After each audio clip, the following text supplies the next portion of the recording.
Welcome back to part number 2 of What If Luke and Leia Were Born Prematurely. Thank you for your incredible support on part 1. If you are not aware of the first part or are not subscribed, please do those first before watching this video. Palpatine turned from watching the speeders outside of the window to the holoprojector on top of his desk.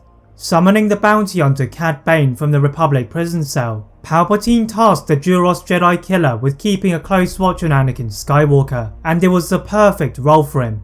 Freed by 2 of Palpatine's personal guards, Bane met the secret Sith Lord in his office, and together they reviewed the schematics of all of Coruscant's buildings and saw that they were tightly guarded. Using several techno service droids, they spread them across the galactic city, searching for any clues to report back to their owners. In one of those buildings was Anakin Skywalker and Padme Amidala. The time Anakin could spend with Luke and Leia was considerably too short for the Jedi Knight, as he is quickly summoned to the council meeting. With the decision on Anakin's status in the Order delayed, there is no one assigned to protect the children other than Padme's Naboo security forces, and Anakin is on edge. Nonetheless, Padme assures him that no harm will arrive to them, and Anakin heads off to the temple to receive details of his next mission.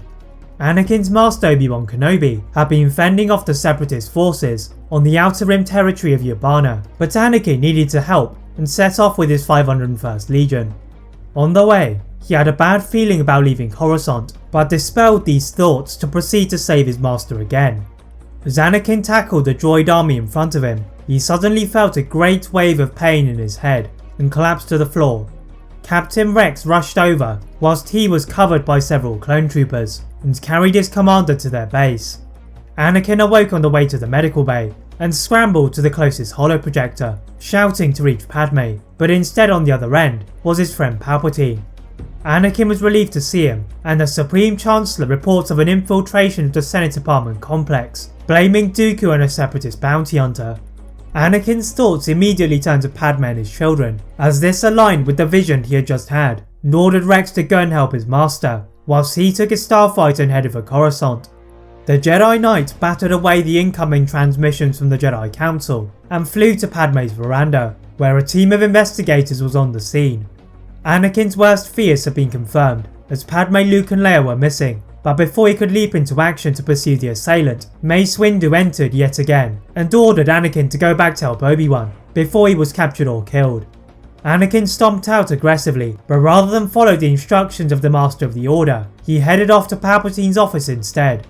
There the Dark Lord of the Sith continues his path to deceive, blaming Dooku, and then Anakin's wife was now aboard a separatist cruiser.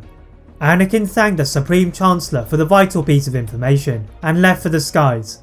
The result of Anakin's reckless abandonment now resulted in the capture of Obi-Wan's entire legion, as well as the Jedi Master himself, and the Jedi Council had to mount another mission for a rescue.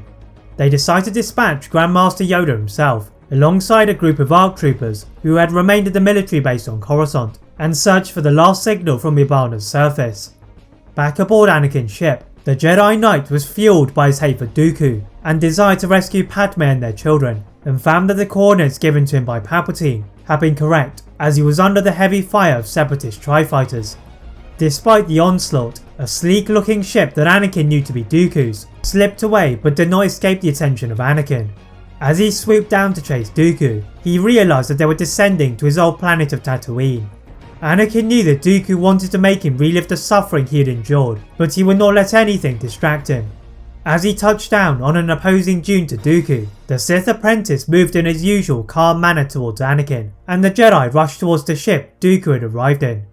The Count of Sereno cackled to himself as Anakin searched every crevice of his ship, but found nothing.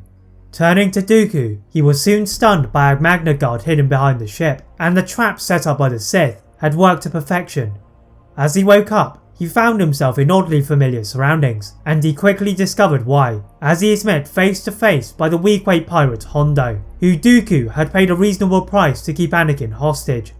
The Jedi gritted his teeth as he watched the pirates laughing and drinking through their tankards, and he was going to escape for Padme and his children.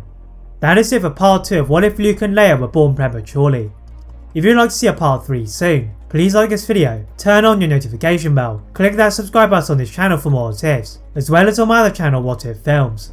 And as always, Leave a comment on what if you'd all like to see next, and how I can improve my videos. Thank you very much for watching, and see you next time.